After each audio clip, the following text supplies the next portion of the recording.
Hello everyone, today our topic is components of computer। आज की video में हम कंप्यूटर के कंपोनेंट्स के बारे में पढ़ेंगे। कंप्यूटर जो कि एक इलेक्ट्रॉनिक डिवाइस होती है और वो यूज़र के थ्रू दिए गए इंस्ट्रक्शंस पे वर्क करती है और उन इंस्ट्रक्शंस को कैलकुलेट करने के बाद एक रिज़ल्ट शो करती है। शॉर्ट में हम कंप्यूटर की डेफिनेशन इस तरीके से दे सकते हैं। अब हमको कंप्यूटर के कंपोनेंट्स को समझना है कि कंप्यूटर के कंपोनेंट्स क्या होते हैं, तो इसे हम कंप्यूटर के ब्लॉक डायग्राम के थ्रू समझ सकते हैं। जैसा कि हम देखें, सबसे पहले इनपुट। ये क्या होता है? एक इनपुट सेक्शन होता है जिसके थ्रू हम कंप्यूटर में इनपुट लेते हैं। ठीक है, अब इनपुट क्या लेंगे? कोई डाटा होगा या कुछ इंस्ट्रक्शन होगा। डेटा जो कि हम कीबोर्ड से देते हैं और इंस्ट्रक्शन की किसी फाइल को ओपन करना है, क्लोज करना है, तो ये हम माउस के थ्रू करते हैं। इट मीन्स इसके लिए हम इनपुट के लिए क्या करेंगे? डिफरेंट टाइप के इनपुट डिवाइस का यूज़ करेंगे। इनपुट डिवाइस में क्या क्या आता है? Keyboard, mouse, joystick. जॉयस्टिक जो है वो गेम्स के लिए यूज़ की जाती है। ट्रैक बॉल, ये भी गेम्स के लिए। तो ये सारी इनपुट डिवाइस के थ्रू हम क्या करते हैं? इनपुट देते हैं। ये लाइट पेन, ये भी क्या है? ये सब इनपुट डिवाइस है और इन इनपुट डिवाइस की हेल्प से हम कंप्यूटर को इनपुट देते हैं। अब इनपुट डिवाइस का वर्क क्या होता है कि जैसे कंप्यूटर जो वर्क करता है वो बाइनरी लैंग्वेज में वर्क करता है और वो ह्यूमन के लिए बहुत ज़्यादा कॉम्प्लेक्स हो जाती है। तो इनपुट डिवाइस जो है ह्यूमन लैंग्वेज में इंस्ट्रक्शंस को लेता है और फिर उसे क्या करेगा कि बाइनरी में कन्वर्ट करके सिस्टम को देता है। तो ये इनपुट डिवाइस का वर्क हुआ। अब हम यहाँ देखें तो यहाँ पर 3 मेन कंपोनेंट्स हैं: control unit, arithmetic logical unit and main memory. तो ये ओवरऑल क्या कहलाता है? तो ये ओवरऑल कहलाता है सीपीयू।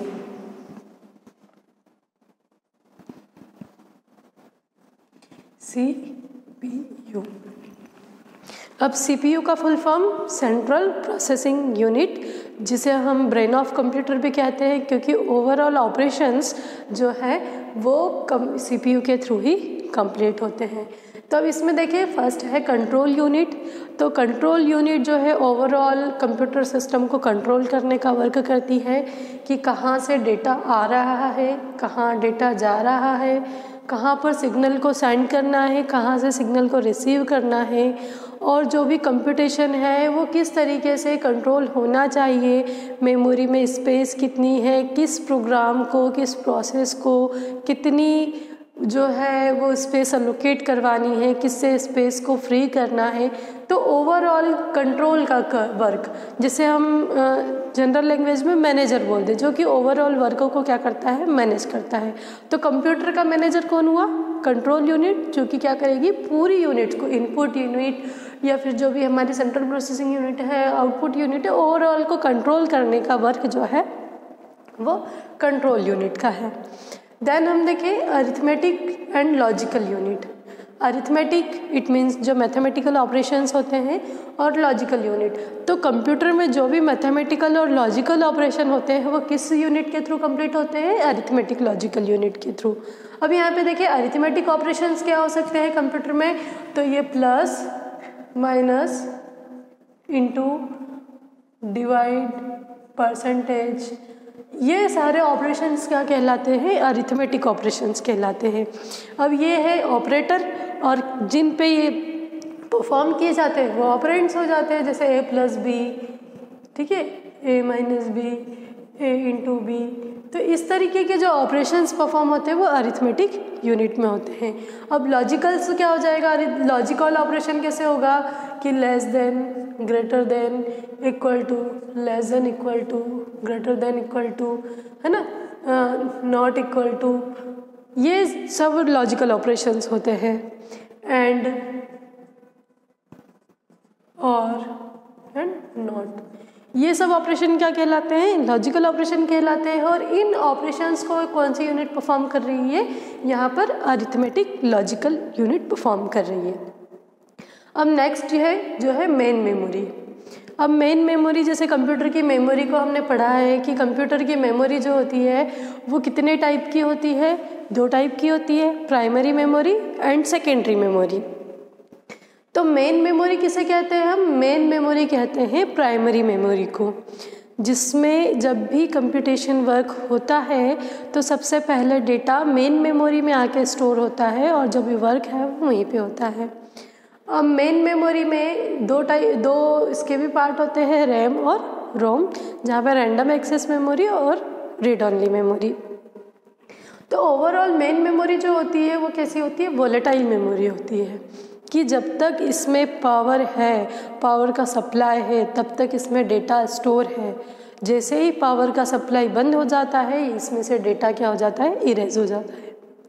ठीक है, तो जो कंप्यूटर में वर्किंग करनी है तो सब डेटा कहाँ होना चाहिए? मेन मेमोरी में होना चाहिए। इसलिए होल्ड डेटा इंस्ट्रक्शंस, डेटा और इंस्ट्रक्शंस को ये होल्ड करके रखती है। अब यहाँ देखिए auxiliary storage and secondary storage device, ये क्या है? स्टोरेज यूनिट है। क्योंकि जैसे हमने बताया कि मेमोरी के 2 टाइप हैं, प्राइमरी एंड सेकेंडरी है। तो प्राइमरी मेमोरी जो होती है वो वोलेटाइल होती है, लाइट ऑफ हुई डेटा हमारा इरेज हो गया। तो डेटा जिसे हमें लॉन्ग टाइम तक सेव करके रखना है, उसे लॉन्ग टाइम तक उसमें कुछ भी ऑपरेशंस परफॉर्म करने हैं, तो उन डेटास को हम सेकेंडरी स्टोरेज डिवाइस में स्टोर करके रखते हैं। क्योंकि जो मेन मेमोरी है उसका साइज़ भी कम होता है और सेकेंडरी स्टोरेज का जो है वो साइज़ हम हमारी नीड के अकॉर्डिंग ले सकते हैं। अब सेकेंडरी स्टोरेज में क्या क्या आता है? Floppy disk, hard disk, CD रोम, DVD, आजकल बहुत सारे स्टोरेज सेकेंडरी स्टोरेज डिवाइस आती है। तो इसको ऑक्सिलरी स्टोरेज बोला है या सेकेंडरी स्टोरेज बोला है, इसे हम परमानेंट मेमोरी भी कह सकते हैं। परमानेंट मेमोरी क्यों कहेंगे? क्योंकि इसमें लॉन्ग टाइम तक डेटा को स्टोर करके रखा जा सकता है। क्योंकि मेनली हम देखें कि कंप्यूटर का वर्क क्या है, वो यूज़र से इनपुट लेता है, उस डेटा को, वो क्या होता है? रॉ डेटा होता है, उस पर फिर प्रोसेसिंग करता है और प्रोसेसिंग करने के बाद में उस डेटा को इंफॉर्मेशन में कन्वर्ट करता है। अब ओवरऑल जब हमारा क्या हुआ कि ये जो पूरी इंफॉर्मेशन जो है हमारी क्रिएट हुई है, जो बनी है रॉ डेटा से, वो कंप्यूटेशन कहाँ से होता है? इससे होता है, अरिथमेटिक लॉजिकल यूनिट से होता है, CPU के अंदर होता है। डेटा के प्रोसेसिंग के बाद जब वो डेटा एक इंफॉर्मेशन में कन्वर्ट हो जाता है, कि वो वैल्यूएबल डेटा बन जाता है, तो आउटपुट हमें मॉनिटर पे दिखाई देता है। लेकिन अगर हमें आउटपुट चाहिए तो हम क्या करेंगे? या तो हमको वर्चुअल देखना है तो हम मॉनिटर पे देख लेंगे, अगर हमको हार्ड कॉपी में चाहिए तो हम प्रिंटर के थ्रू ले लेंगे। लेकिन अगर हमको उसे सिस्टम में लॉन्ग टाइम तक सेव करके रखना है तो हमें नीड पड़ेगी स्टोरेज डिवाइस की। इट मीन्स इनपुट और आउटपुट, इसके बीच में डेटा को स्टोर करने के लिए मेरे मेन मेमोरी की नीड है, मेमोरी की नीड होती है। ठीक है, तो ये हमारा क्या था? Main component. अब हम देखें जब डेटा में कंट्रोल हो गया डेटा का, उसमें अरिथमेटिक ऑपरेशंस परफॉर्म हो गए, ठीक है, तो फिर अब डेटा का क्या आता है? जैसे इन्होंने लिया, यहाँ दिया इनपुट, इनपुट के बाद में डेटा की प्रोसेसिंग हुई सेंट्रल प्रोसेसिंग यूनिट में, देन उसने आउटपुट जनरेट कर दिया, रिजल्ट ऑफ प्रोसेसिंग डेटा। जो भी डेटा प्रोसेस हुआ है उसका रिजल्ट आउटपुट होता है। अब आउटपुट कहाँ पर शो हो रहा है? तो इसके लिए मॉनिटर की ज़रूरत पड़ती है हमें। ठीक है, अब अगर हमको आउटपुट जो चाहिए लॉन्ग टाइम तक स्टोर करना है, हमको हार्ड कॉपी में चाहिए, तो हम प्रिंटर का यूज़ कर सकते हैं। प्रिंटर के भी हमने टाइप अलग अलग पढ़ रखे हैं, कुछ लेज़र प्रिंटर, ड्रम प्रिंटर, ठीक है, मैग्नेटिक प्रिंटर। तो इस तरीके से यहाँ पे जो है आउटपुट का वर्क है कि जो भी प्रोसेसिंग हुई है उसे जनरेट करके यहाँ पर दे। अब जब आउटपुट आ गया है, उसे लॉन्ग टाइम तक सेव करने के लिए स्टोरेज यूनिट की ज़रूरत पड़ रही है। अब ओवरऑल डायग्राम में देखें हम कि ये जो कंटिन्यूस लाइन है, ये कंटिन्यूस लाइन किसको शो कर रही है? डेटा सिग्नल को शो कर रही है। और जो डॉट वाली लाइन है कंट्रोल सिग्नल को कर रही है। जैसे ये कंट्रोल यूनिट यहाँ देखिए इनपुट डिवाइस को कंट्रोल कर रही है, आउटपुट डिवाइस को कंट्रोल कर रही है, अरिथमेटिक लॉजिकल यूनिट को कंट्रोल कर रही है, मेमोरी मैनेजमेंट यूनिट मेमोरी को कंट्रोल कर रही है, और ऑक्सिलरी स्टोरेज को कंट्रोल करती है। अब डेटा कहाँ से जाता है? डेटा इनपुट डिवाइस से जाता है, मेन मेमोरी में जाता है, मेन मेमोरी से कंट्रोल यूनिट में भी जाएगा, प्रोसेसिंग के लिए अरिथमेटिक में भी जाएगा और वहाँ से अरिथमेटिक से वापस मेन मेमोरी में भी आएगा। अब ये मेन मेमोरी से डेटा को हम क्या कर सकते हैं, आउटपुट शो भी कर सकते हैं और सेकेंडरी स्टोरेज डिवाइस में डेटा को स्टोर भी कर सकते हैं और जब हमें नीड हो तो हम क्या कर सकते हैं, सेकेंडरी स्टोरेज से उस डेटा को एक्सेस करने के लिए हम मेन मेमोरी में लोड कर सकते हैं। तो ये सब क्या है, हमारे कंपोनेंट्स हैं कंप्यूटर के, जिसे हमने कंप्यूटर के ब्लॉक डायग्राम के थ्रू समझा है। ठीक है, तो ये हमारा था आज का वीडियो। आई होप आपको आज का वीडियो यूज़फुल लगा होगा। Thank you very much.